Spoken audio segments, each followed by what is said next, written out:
This week's episode is brought to you by Third Eye Comics, your friendly neighborhood comic shop with 7 locations in the Maryland, D.C., and Virginia area. They're your one-stop shop for all things comics, graphic novels, toys, games, records, movies, and more. Not local, but still looking for an awesome place to meet all your comic needs? They've got an amazing website, shop.thirdeyecomics.com, where you can browse thousands of items, pre-order your new comics, and have it sent right to your doorstep for a flat $5 shipping rate. They were such a blessing during lockdown. Just as our Usagi Yojimbo passions were brewing, we were able to reach out to them, order all the books that they had on their shelves, all the saga collections from Dark Horse Comics, and get them to our door lickety-split. And here's a little hot tip. They have out-of-print comics at cover price. Yes. I hate to tell you that, because we want them all for ourselves. We do not have a Third Eye Comics near us, but we do make the long trek out to Annapolis on a routine basis because the shop is so grand and gorgeous. And it's an honor to have Third Eye Comics sponsoring Comic Book Couples Counseling because, yes, they are one of the best comic book shops in the country. Google any best comic book shop list and you will find them. And it's in no small part because they have the kindest, most helpful, coolest staff on the planet. They will fill your comics niche. But again, even if you're not within driving distance, it's worth checking out their website. Find a link in the show notes and start browsing and shopping today. Third Eye is here to help you read comics, play games, collect toys, spin records, and never grow up. Bum bum bottom bum bum bottom bum bum bottom bum bum bottom bum bum bottom bum bum bottom bum bum bottom bum bum Doobie doobie da da da, doobie doobie da da da, doobie doobie da da da, doobie doobie da da da, doobie doobie da da da, doobie doobie da da da,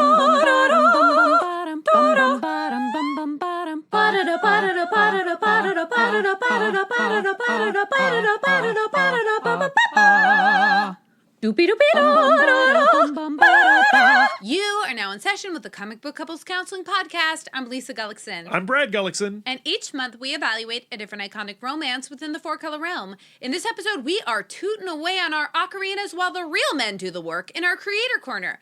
We're talking to master cartoonist Tom Scioli about I Am Stan from 10 Speed Press. I think it's appropriate that we are flashing back to the early days of Marvel Comics and the origins of comics in general with this episode, because currently our apartment is kind of closing in on us. All these short boxes just keep growing and growing. We have become, I can't say hooked, because we've been hooked already, but we've become re-hooked. We've re-engaged with our passion for dollar bins, and we suffer under the delusion of, like, if we just keep organizing it, somehow our growing collection will take up somehow the same amount of space. Or less space. Yeah. Like last night, I was like, Lisa, no. I think if we organize these dollar bin issues into this shape, we can fit it into the walk-in closet. And friends, we're here to tell you that we cannot. We keep saying, it has to look worse before it gets better, right? Right. That's it just how keeps cleaning getting worse. happens. It just gets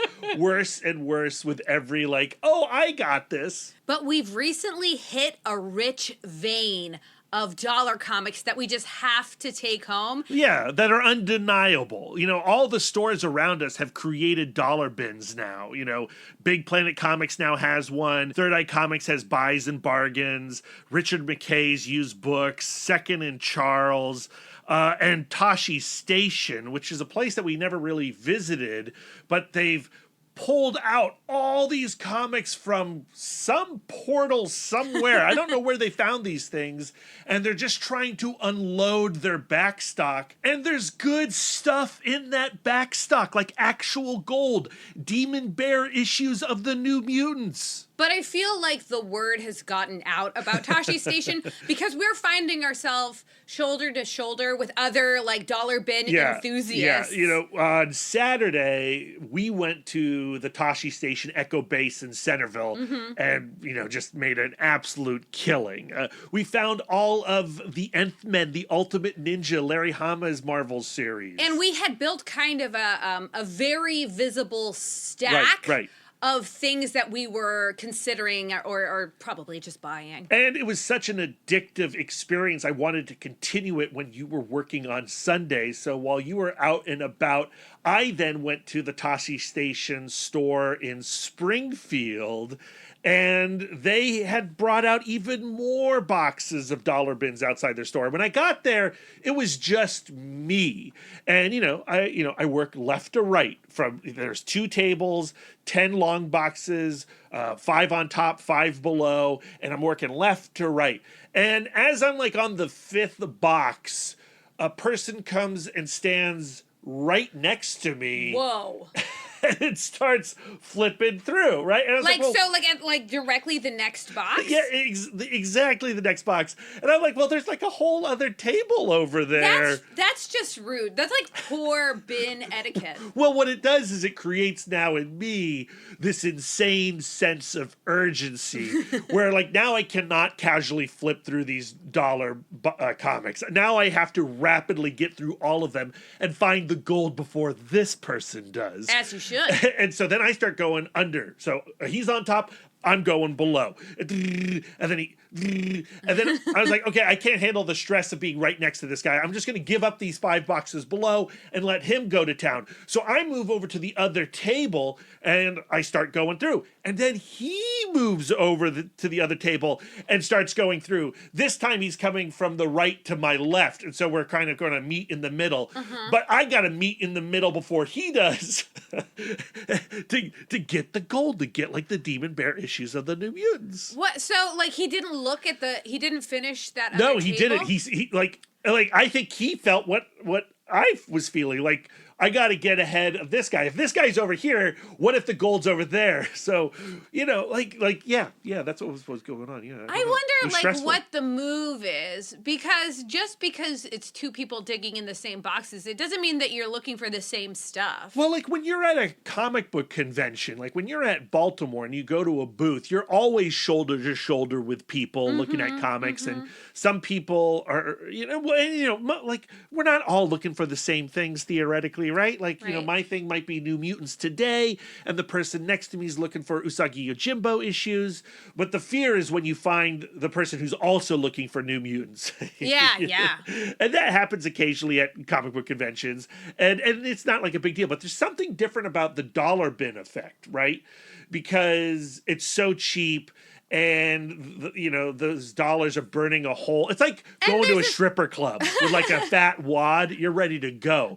Let's burn through this cash. And then suddenly, somebody eyes your stripper. I've never gone to a stripper club. I don't know how that works. We can take this metaphor. But to me, I feel like dollar bin etiquette should be like public restroom etiquette, where it's like you don't take the stall right next to somebody who's in a stall. You leave a courtesy stall. But sometimes there are people who do not know that etiquette, and sometimes there's not an option. Sometimes you got to take the stall next to them. But if there's like 12 free stalls, right? You don't take the stall next to next to a person, right? You at least give a buffer of another stall. Same thing for comic bin diving, I think. Yeah. So when you're not at a con. So what's the move then? So do you I think the move then would be like, hey friend, what are you looking for? Right. Like that's who my best self in that moment would ask those questions. Like, what are you excited about? Oh, what are you finding? And, I do the thing where it's like, well, what is in his pile? Oh, he does have some Marvel comics right now. So we are kind of like-minded. He's the enemy. And maybe that was that negative impulse I shouldn't have embraced. Maybe I should have just get like, whoa, what are you looking for? Like, let's have a conversation. Let's celebrate comics together while we're in these bins. But neither of us were in a friendly mode at that time. We were both in a very greedy mode, and we plowed through those 20 boxes real quick. I wish I was there. I wish I was there to see like the smoke coming off of your little fingers, your little flipping fingers. Yeah. So like I filled a short box of comics that day. Yes, you did. And yeah, it was gold. Like I said, we got some New Mutants, we got some Nth Man, you got some romance comics the day before, you got some really great Christian comics. Yeah, Christian Spire comics. They're fascinating because they are comic books that have been created to fool someone. Like, so they look like a fun swinging romance comic, and when you get into it, you go, oh, no, this is a 70s retelling of The Prodigal Son. Yeah, that's so good. But, like, apparently Christian Spire did a bunch of Archie comics. Oh. So I need those. Yeah. And I found an Archie comic while we were there with a Kelly Jones cover.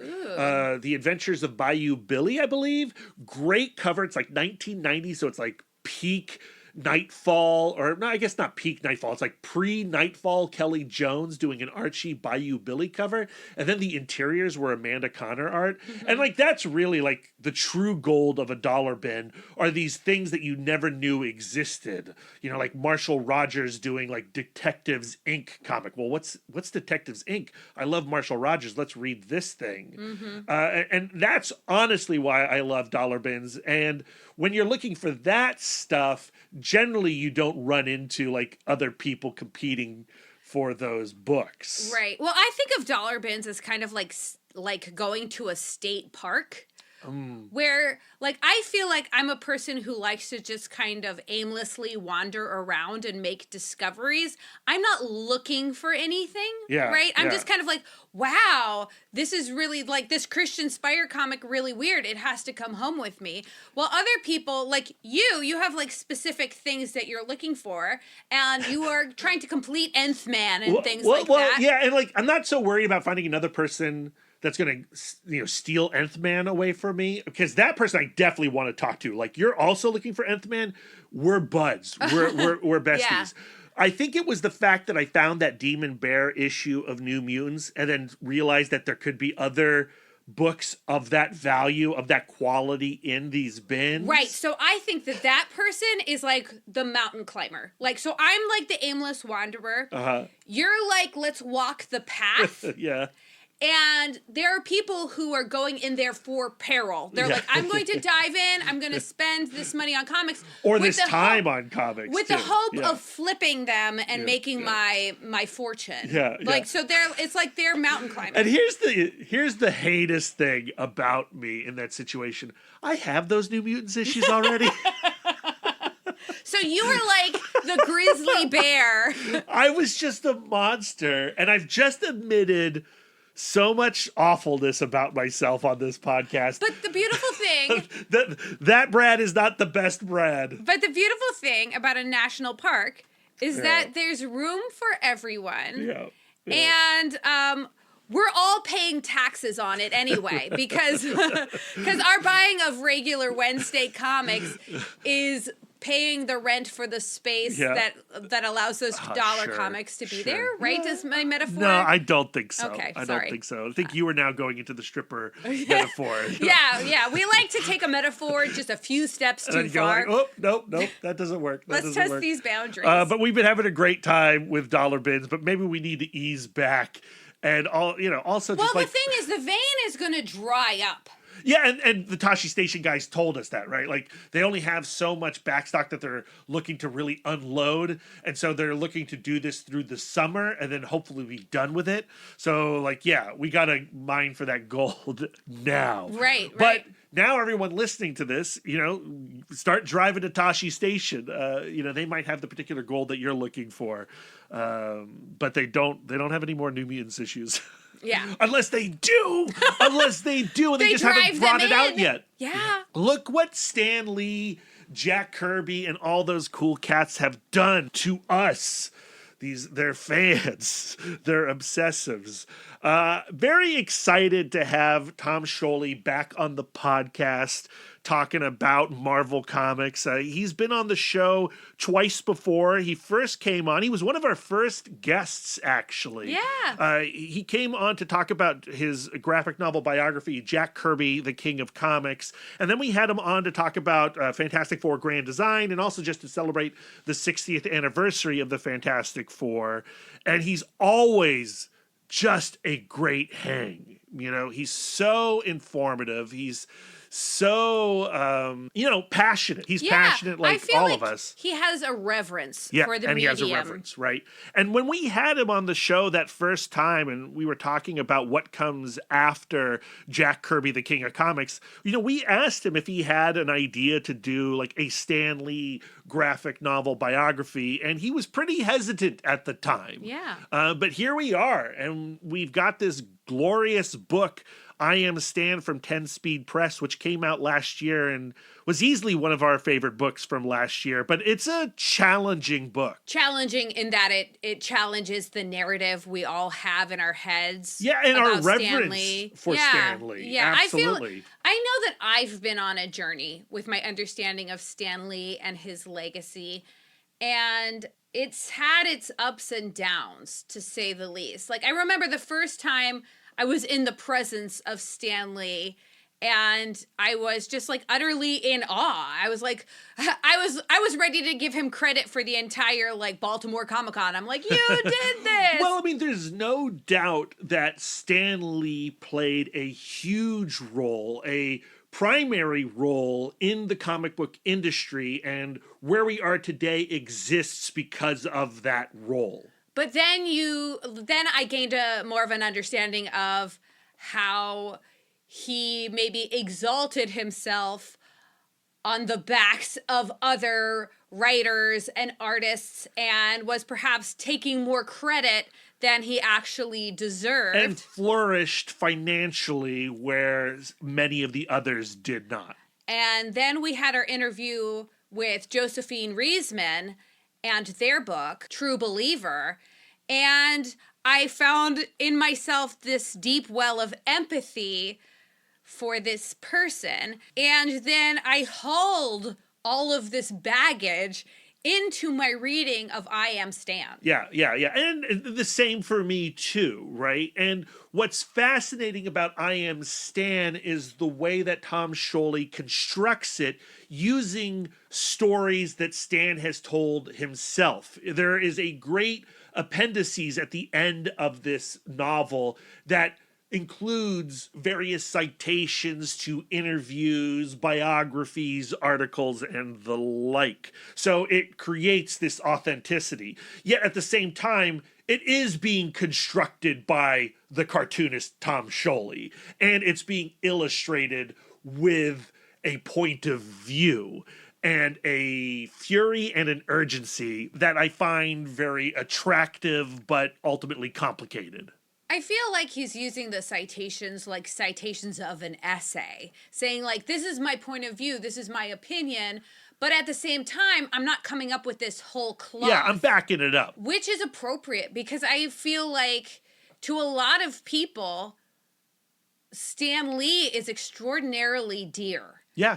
He's dear to us, right? Yeah. And there are moments in this book that are going to upset that reverence, right? And you just look at the cover of I Am Stan, and a lot is being said there that on the surface you might miss, but it's sharp.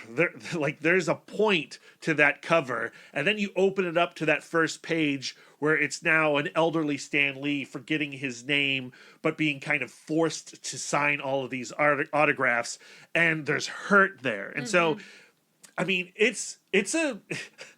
The moment you start reading this book, it's difficult. If you are a person like Lisa and myself, who is just in love with the Stan Lee that's been living in our imaginations for decades. For any comics enthusiast, though, I feel like having a more complete understanding of who Stan Lee was and what Stan Lee stood for will only deepen your appreciation for comics as a medium. Yeah, and I Am Stan does operate like a gateway comic thanks to those appendices, right?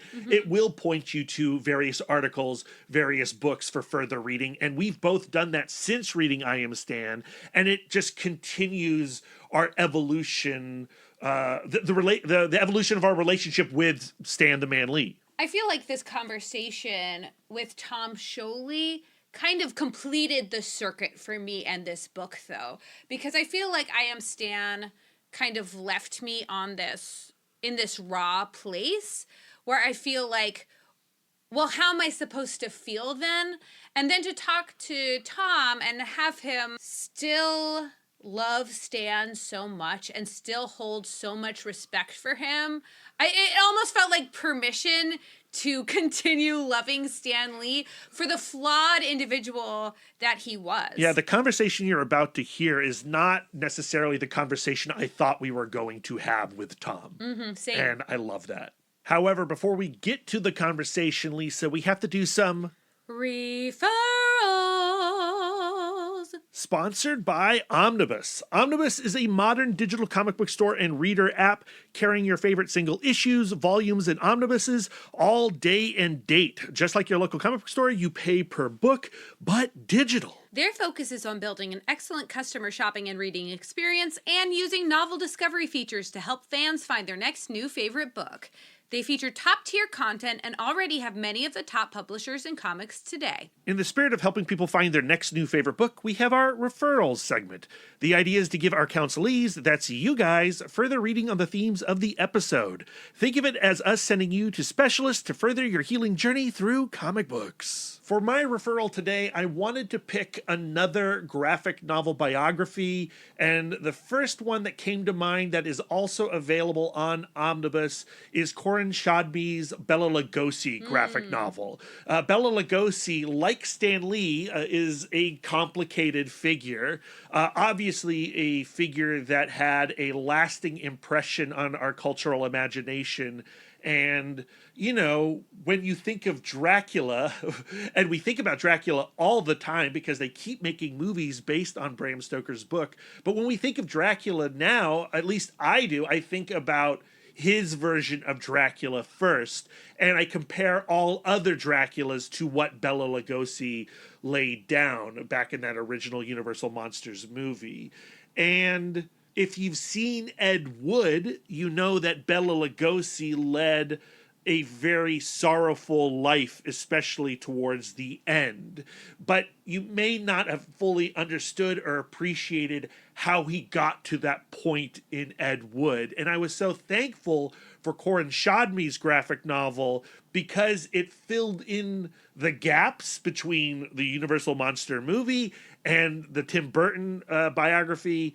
And like you were saying about your relationship with Stan Lee after reading True Believer, it helped me empathize with Bela Lugosi. And it gave me a better appreciation of not only the person, but what he was able to create with Dracula. Yeah, it like helps you separate the human being from the icon, or at least close the space a little bit. Yeah, and it's kind of cool how when you do that, it actually helps you love the individual parts more, and also, you know, the culmination of them coming together, you know, the human and the character. It deepens your relationship to both. Yeah. That's awesome. Yeah. So yeah, I like Corin Shodby has done a bunch of graphic novel biographies. I think most of them through Humanoids, and most of them are currently available on Omnibus. For my referral, I wanted something that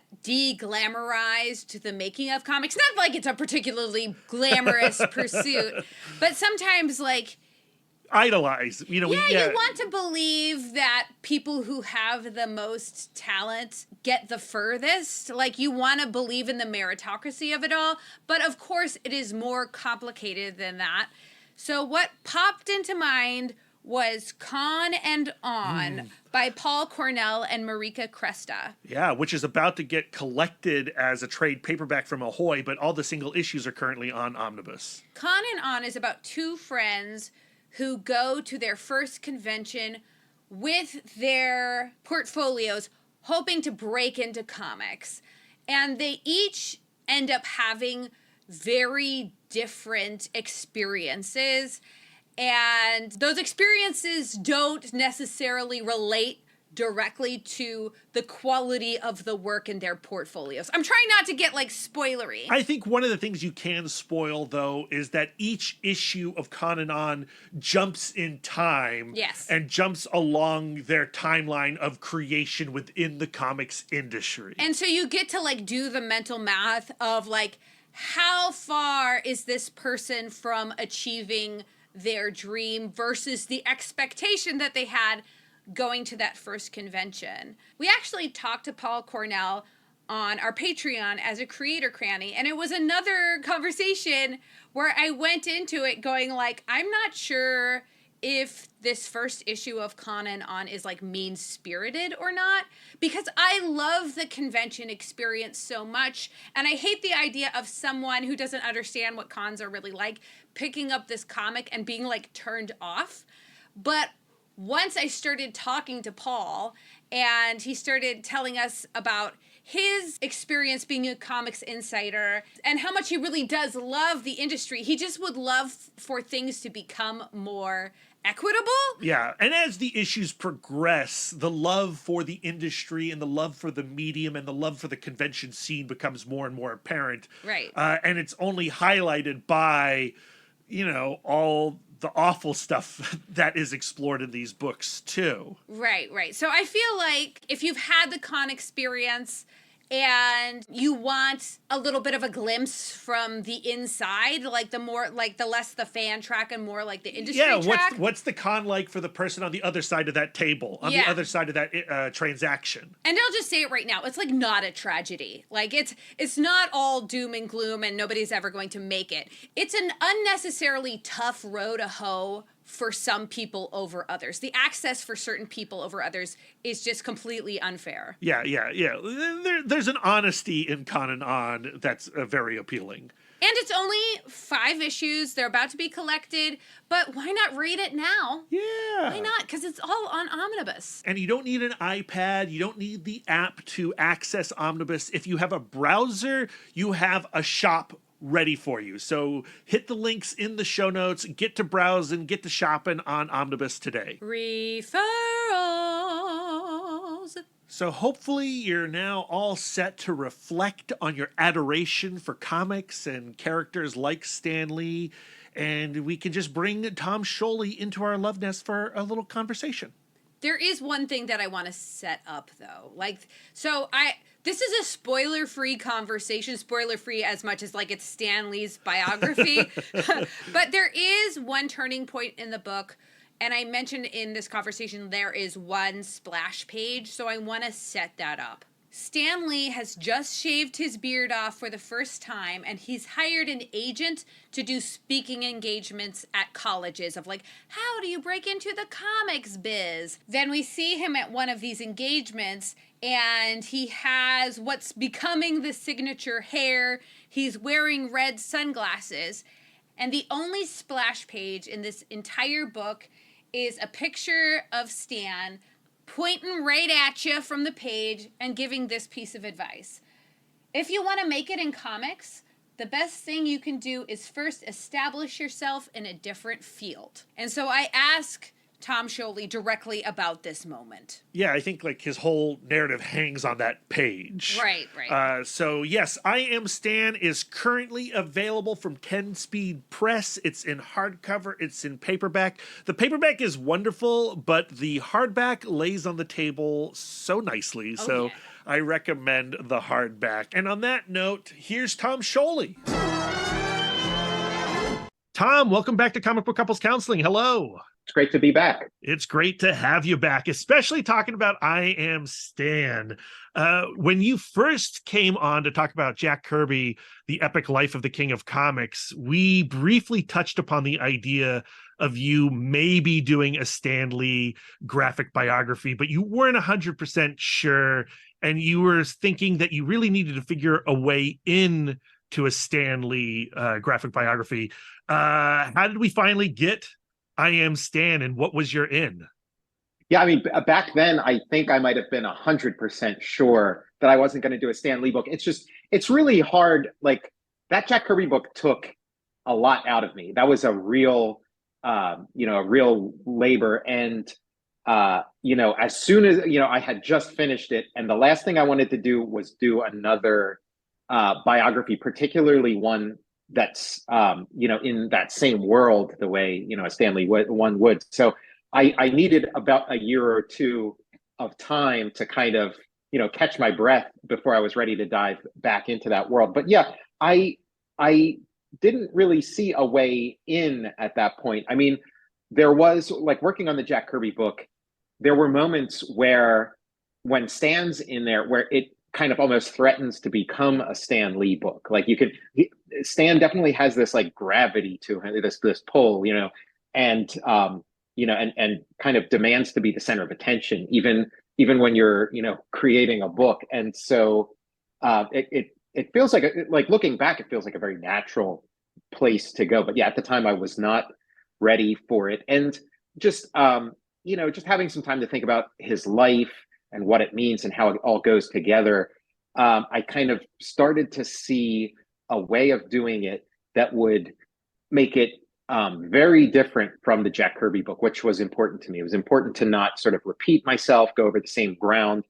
And so part of it was just like the very different style of it. I mean, I don't know if it comes across for the both of you reading it, but oh, absolutely. When I look at it and when I read it, it reads very differently than the comics I've done up to this point. It looks very different. So I was really happy about that. To me, like if I was to try to put my finger on the difference for myself, the Jack Kirby book is a little bit more romantic.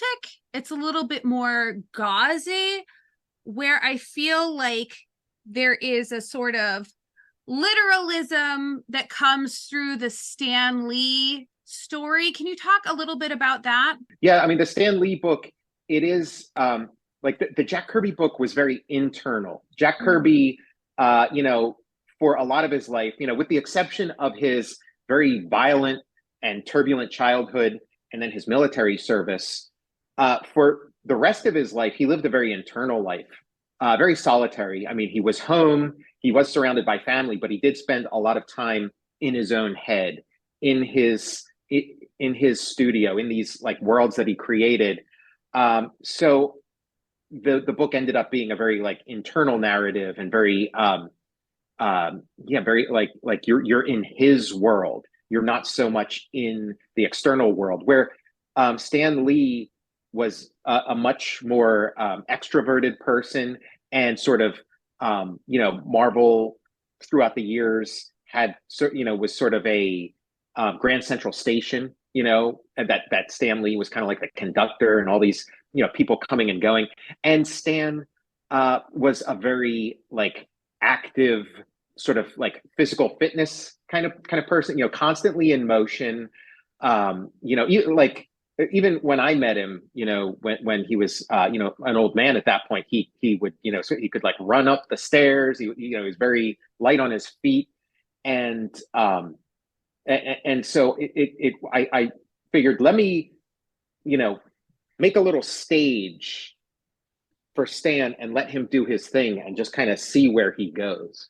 I want to talk a little bit about the cover of the book before we dig into the contents of the book, because I feel like it reads two very different ways depending on your knowledge of Stan Lee. I was at Barnes & Noble just the other day, and it's a great cover. I was there with my dad. It's in the graphic novel section, face out. You can see it from space practically. That bright yellow kind of flash that's on the title of I Am Stan, a graphic biography of the legendary Stan Lee. And Stan Lee himself, he's in the mode we all know Stan Lee to be, the glasses, the hair, the sweater, and he's signing stacks of autographs of pictures of himself. Of pictures of himself, right. And so I think, my dad, who doesn't necessarily know who Stan Lee, he sees that and he goes, oh, wow, like, look at this celebration of Stan Lee. And someone like myself, who's maybe a little more entrenched in the history of Stan Lee, sees that and goes like, ooh, this is a pretty pointed cover. Can you talk a little bit about designing that cover and what you were hoping to get as a reaction to it from readers? Designing a cover, it's the hardest part. It doesn't take as many hours as all the other aspects of making a book, but it is like you want to get it right. There's a lot of cutting room floor stuff, and I tried every imaginable thing. And also, like, coming from the Jack Kirby book, I'd already been, I had a million Jack Kirby covers and discarded ideas. So now it's like, okay, another comics creator, and how do you depict it? So there were so many different approaches, and yeah, one of them is Stan signing books, and it's like, well, which Stan is it going to be, and what's he going to be signing? And I mean, towards the end of his life, Stan Lee was signing pictures of himself. Like you can find those. Now, that wasn't my original intent for the cover. In my original intent, it was going to be he'd be signing Fantastic Four #1, maybe various kinds of comics and things like that. But then it became like an issue of like clearances and things like that, and like not being able to put Fantastic Four #1 art on the cover. And so just in this sort of editing process, that it naturally went to that, okay, well, what could he be signing other than that? And it's like, okay, well, he can be signing pictures of himself, which is real, which is true. But yet it sort of arrived at kind of, a very pointed place. That does make a statement. A guy signing stacks and stacks of his own picture is kind of a statement that I didn't initially set out to make, but kind of arrived at in the natural creative process, and signed off on it. So there it is. Yeah. And like the legend of Stan Lee is so immense, and he, people know Stan Lee who have never picked up a comic book. Disney Plus just did this, I can't think of any other phrase, so I'm just going to call it a puff piece documentary about Stan Lee's life. And then I feel like I would love to know the person who watched that documentary, who knows Stan Lee from all the Marvel cameos. They pick up your book and they open it to the first page before the title even happens, and you have that infamous story illustrated exceptionally of Stan Lee later in life, towards the end, signing comics, and he can't remember his name, and his handlers are spelling his name to Stan Lee. And it's such a gut-wrenching moment right off the bat. And I want to know what it's like for the person who's watched that documentary, who picks up that book and starts reading it that way. Like, are they your intended reader? Yeah, exactly. Well, so you're telling me that the documentary didn't start with that? I haven't seen it yet, so Tom, it didn't start with that. Not. Okay, well, that's good. I'm glad we didn't tread on each other's toes. Yeah, I mean, to me, like, that moment was a big part of what made me want to tell Stan's story. And it that in that moment, it's kind of like anybody who saw that, because there's video of it, and anybody who saw that, like myself included, it just, that one moment completely changed the story of Stan Lee, or my understanding of the story of Stan Lee, and gave it a completely different shape. A year or two prior to that, if you were telling the story of Stan Lee, it would be a very different story. And that just kind of changed everything. And I felt like I kind of had to begin there, and then kind of, show how we got there. So what was your research process like? Like you said, you had already done a ton of research towards the Jack Kirby story. Did you have your narrative kind of in shape, and then you found the sources to support that, like the sources that you knew existed? Or was it like, okay, I'm going to re-amass a body of research, and then from there pick those strings up? Yeah, it's kind of like a, like a picture starting out as kind of like a gray blur, and like slowly coming into focus. Because like just as a comics fan and somebody who's like a comics scholar, I knew I had a pretty good sense of the Stan Lee story. I mean, I didn't have it as well as I had the Jack Kirby story in mind before I started the Jack Kirby book. But by the time I finished the Jack Kirby book, my concept of the story of Stan Lee was a lot clearer. And then, when it was time to make a Stan Lee book, it's like, okay, I got to like roll up my sleeves and I have some catching up to do, because I needed to get kind of in there in sort of the micro and the macro level, and just look at all of it. So I did, there were, sort of big, blurry areas and gaps in my understanding of Stan Lee and my knowledge of his stuff that I had to acquaint myself with. And a big part of it is sort of, coming from like a Kirby point of view, I had a pretty good understanding of early Golden Age Stan Lee, and then once Simon and Kirby leave, little bit hazy there, and then the war years, the funny animal stuff, the 50s of Stan Lee, with a couple exceptions. I have like a little bit of a knowledge. I went in there with a little bit of a knowledge of like the attempts at reviving Captain America, things like that. But Stan Lee was so busy, all through the 40s and 50s, and yeah, that stuff I had to kind of learn from scratch, and it was really interesting delving into that world, because again, I kind of did a lot of spent a lot of time in that Golden Age comics world with Jack Kirby, but then you look at the Stan Lee, what he was doing, and there's some overlap here and there, but it was largely new territory for me. And was it revelatory for you? Did it change your perspective on him as a person? Oh, definitely. I mean, the one thing I had sort of things that I was hoping to find in there that I didn't quite find, and then other things like, because what I was looking for was it's almost like a scientific method where you have your hypothesis, and so you're looking for the thing that would contradict or rule out your hypothesis. So what I was looking for was some example of this sort of, Stan Lee the genius. I was looking for some evidence of that prior to, the sort of, early 60s stuff with Jack Kirby. I was looking for some story with somebody else that has a lot of those, like, that has like the Marvel Comics voice.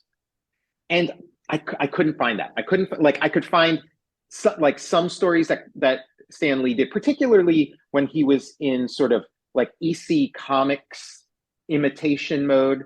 Some of the horror stories, they were like a little bit smarter. They were kind of approaching, but none of them quite got there. I couldn't find this like smoking gun of like, okay, here's the proof that Stan Lee had like figured something out, independent of Jack Kirby or independent of Steve Ditko. I couldn't find that. I could find like, little bits and pieces, and definitely a lot of, I saw a lot of the EC influence, the sort of, his attempts at sort of Mad Magazine style humor, which ends up being an element of the superhero books and romance and stuff. I just, that sort of Stan Lee patented, snappy patter and complicated plot lines and like intertwined romances and things like that, they do coincide with the arrival of Jack Kirby and Steve Ditko. So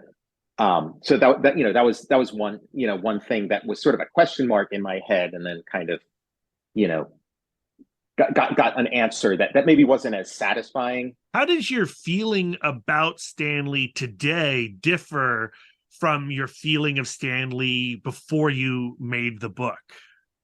Yeah, I went into it with a lot of empathy for Stan Lee, and particularly talking about his his later days and what some of that implied about him, that about his life, and sort of as social as he was, and as sort of endearing and ingratiating, it seemed like there was a lack of connection in certain ways. And like, you definitely see that with his relationship with his brother, Larry Lieber. It seemed like Stan had a lot of superficial relationships with people. And it was, he didn't really make himself available in that way. And I think he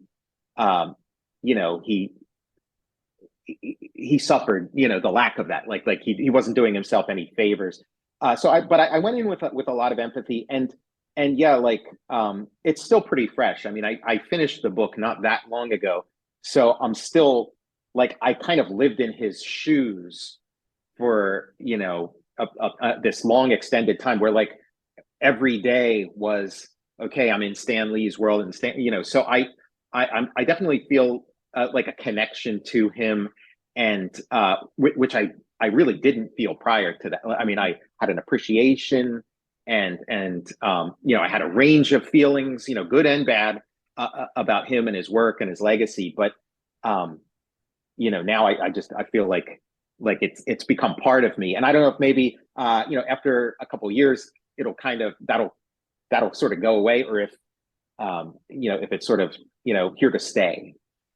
Yeah, I can only imagine what it's like to actually materialize these moments. Reading them, I go through so many emotions. And, Lisa and I think we've read so many Stan Lee biographies. We've watched documentaries, Marvel documentaries, Sean Howe's book, all that stuff. But there's something about absorbing it in the form that Stan Lee is associated with. There's something about reading Stan Lee's life in the graphic novel form that connects me as a reader to him in a way that no other medium can. And you're the executor of that. And I guess the question is, you're hitting these highlights, these iconic moments that most of us know about, but you're also hitting these moments that most of us really never consider, especially the stuff in the latter years of his life.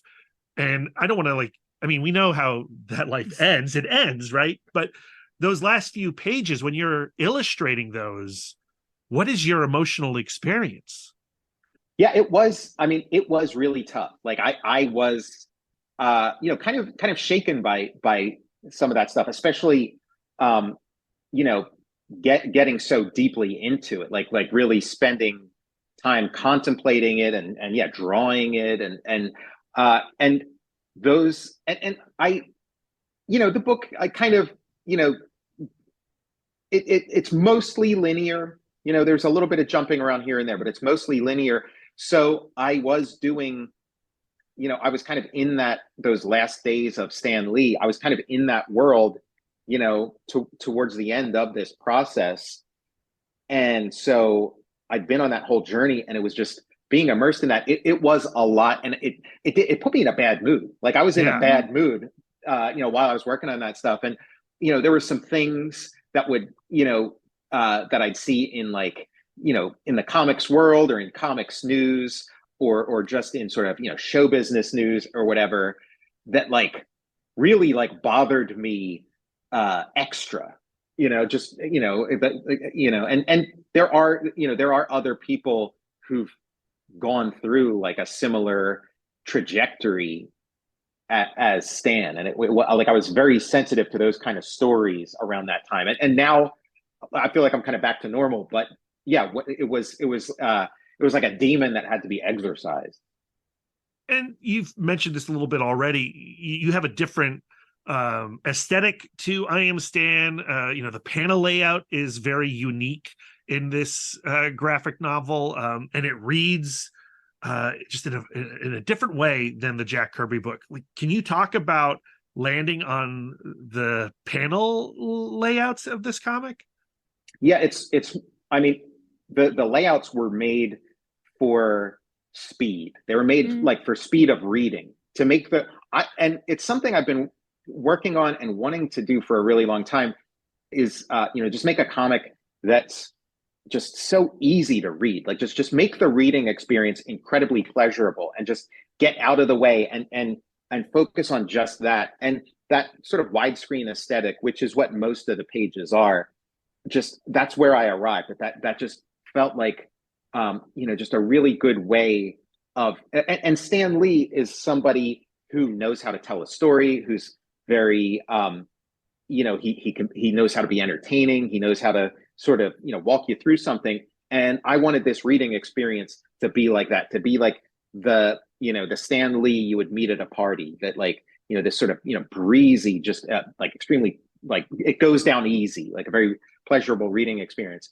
And then there's other sort of side things that come as a result, like one of them being just sort of the widescreen movie experience, and how his life, how he wants to be on a stage, and he wants to be in pictures, and then eventually gets there. That felt like another element that reinforced that structure.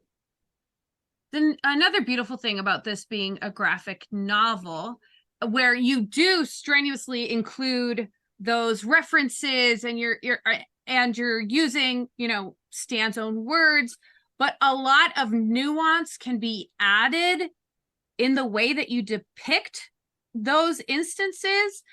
And I'm very curious about the way that you use shadow in this book. Can you talk a little bit about that? Yeah, I mean, I really wanted to get out of the way as much as possible. Like just, point the camera at Stan and see what he does. And, just get out of the way and do sort of minimal cartooning, like really, and yes, silhouette and, shadow and pantomime are such a big part of that.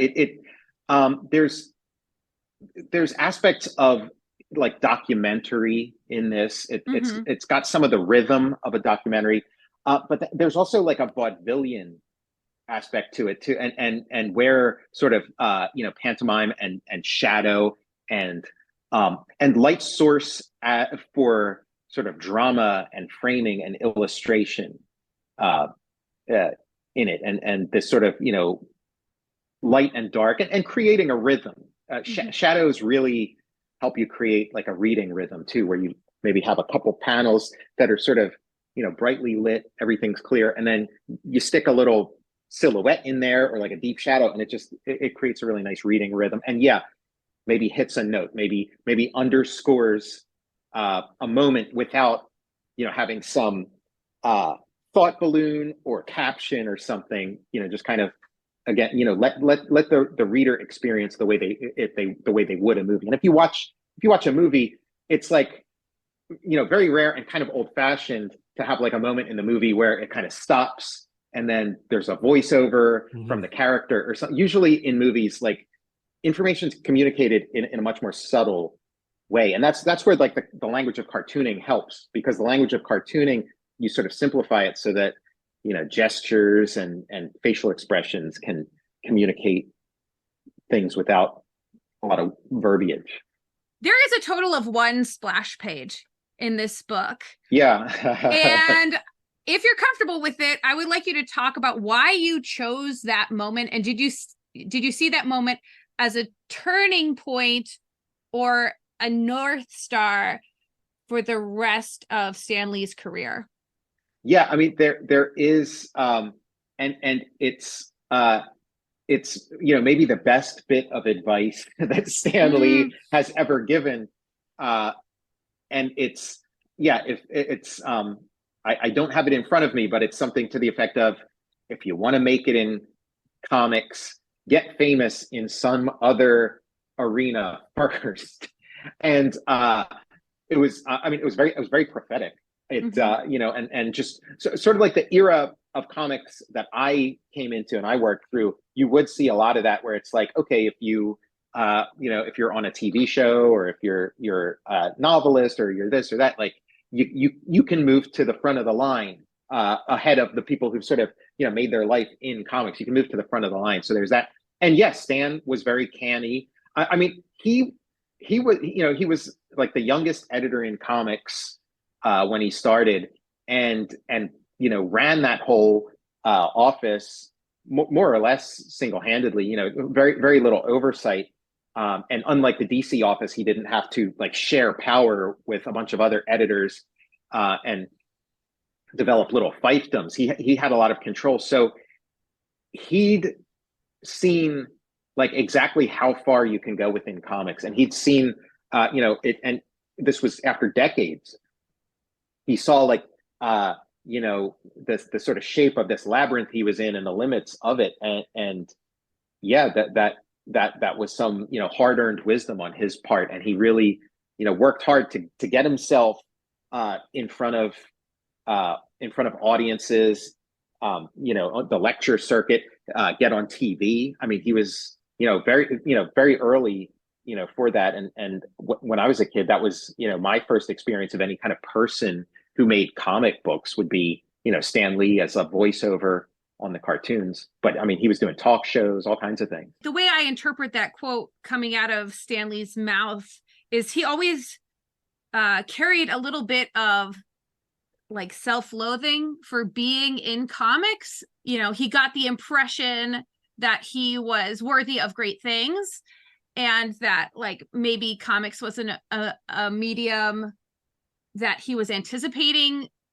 creating space for himself in, or that could be capable of great things at the time, right? Well, yeah, because he, he predates comic books. You know, he was, and Kirby too. Kirby was there before comic books, and so those guys did kind of like they couldn't connect to comic books emotionally the way that like anybody maybe born like a couple years after them could. So even like Steve Ditko is younger than them by enough of a degree that he grew up with comics. He loved it. He loved Batman, and sort of carried that with him the rest of his life.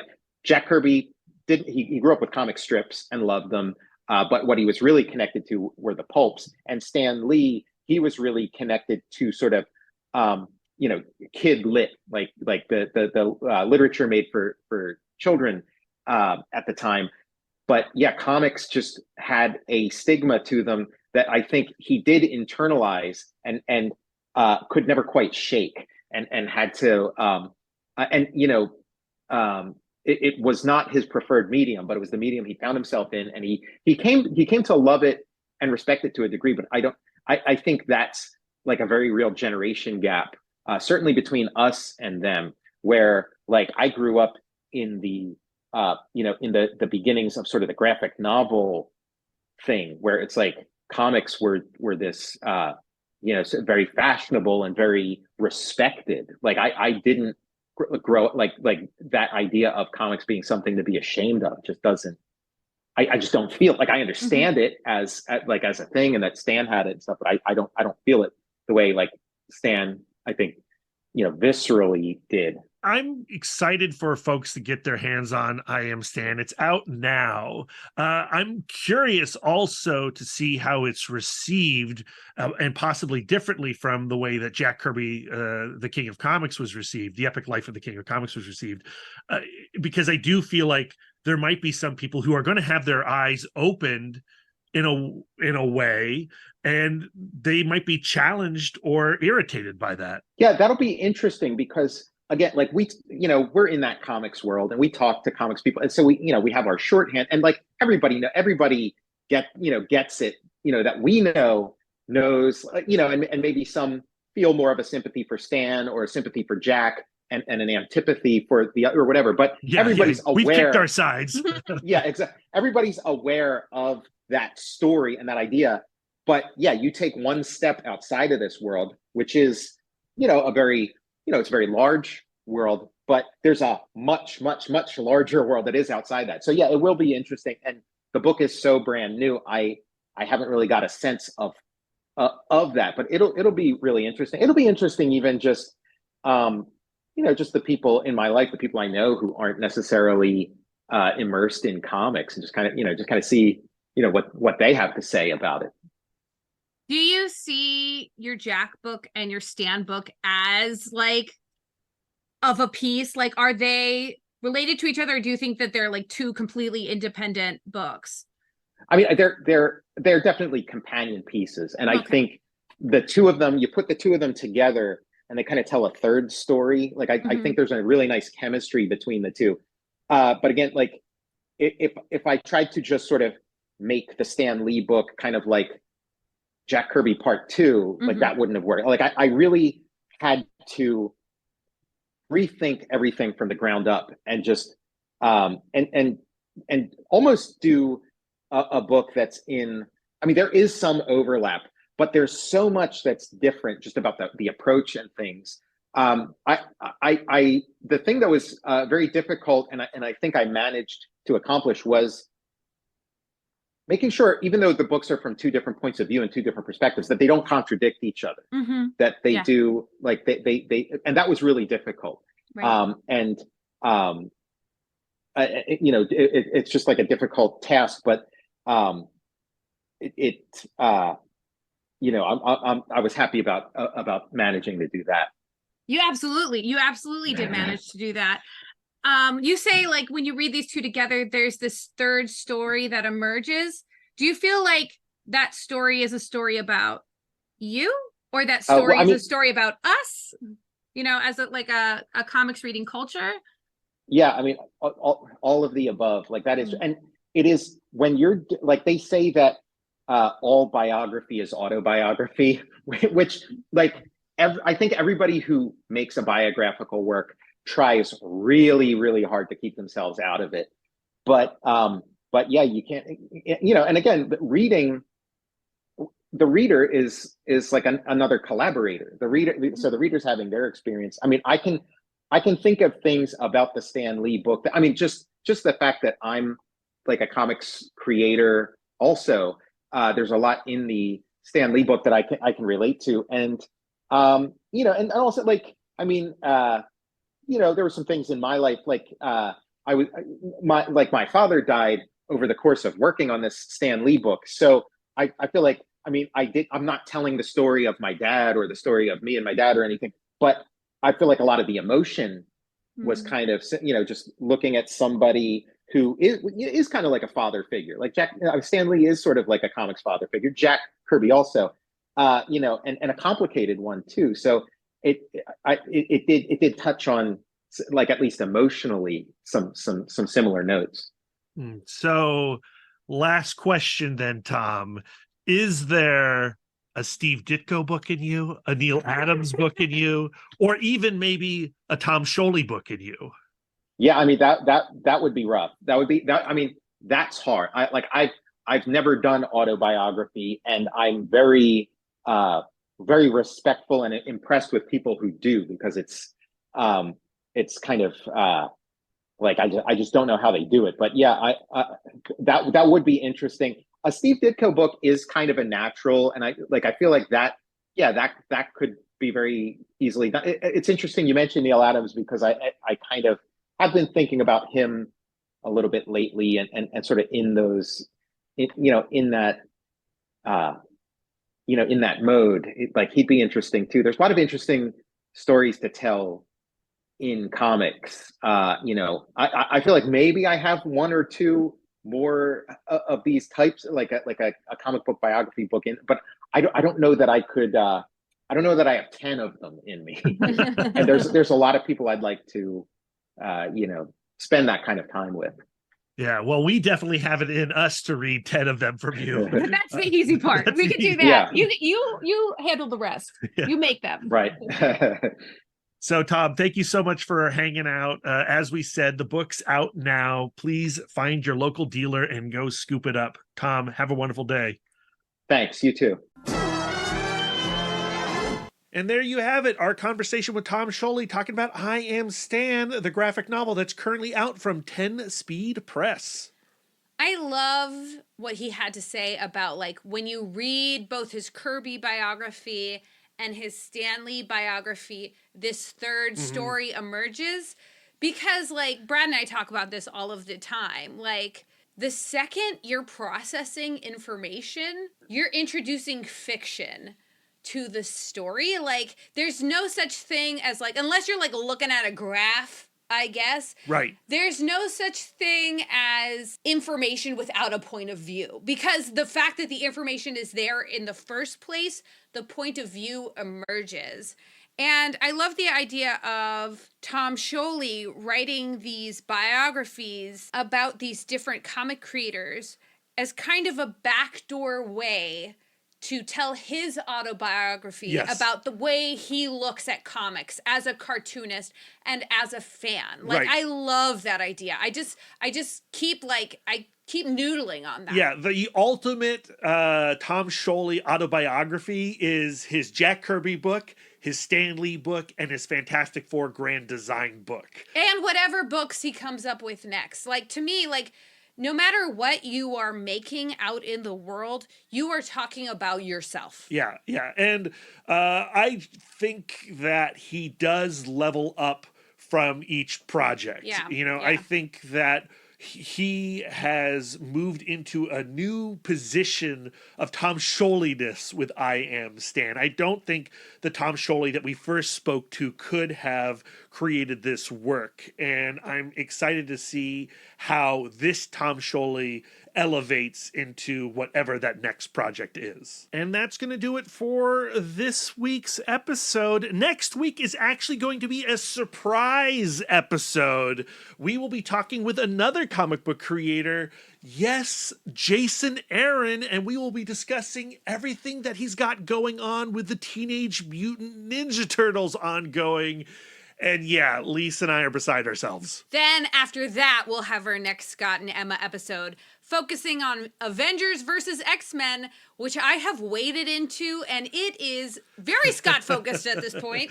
And this Sunday, if you're into the Washington, D.C., Maryland, Virginia area, time to make the trek out to Winchester to the Alamo Draft House at 4 o'clock. We are screening the 90s superhero film, The Meteor Man, and it is coming to you with a virtual introduction from writer, director, star, producer, Robert Townsend. And don't forget, the first ever CBCC Comic-Con panel is happening at Washington, D.C.'s premier comic convention, AwesomeCon, on March 8th at 8:30 p.m., a swingin' evening panel in room 206.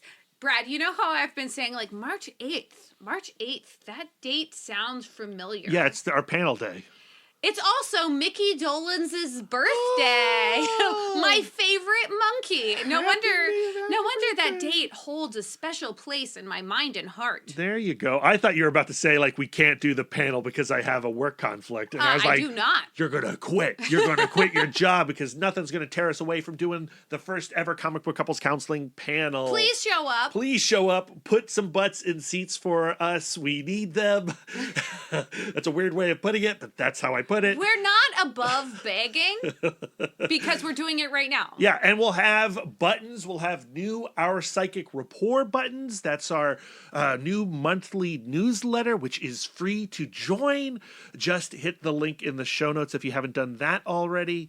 And yeah, that's exciting. We got exciting stuff going on. And then March, we're going to have some really epic episodes on top of concluding our Scott and Emma counseling session series. Okay, Brad, after that conversation, I feel like I'm ready to break into comics. Oh boy. So how about this? You draw all of the pictures from beginning to end, and then I'll write the comic, okay? Okay. Based on your intro and your outro, I know which side of the fence you fall on the whole Kirby-Lee debate. I fall on the side of where can our listeners send their words of affirmation to you? You can find me on all social medias at MouthDork. If you have words of affirmation for our logo, you can send them to Aaron Prescott at A Cool Hand Fluke.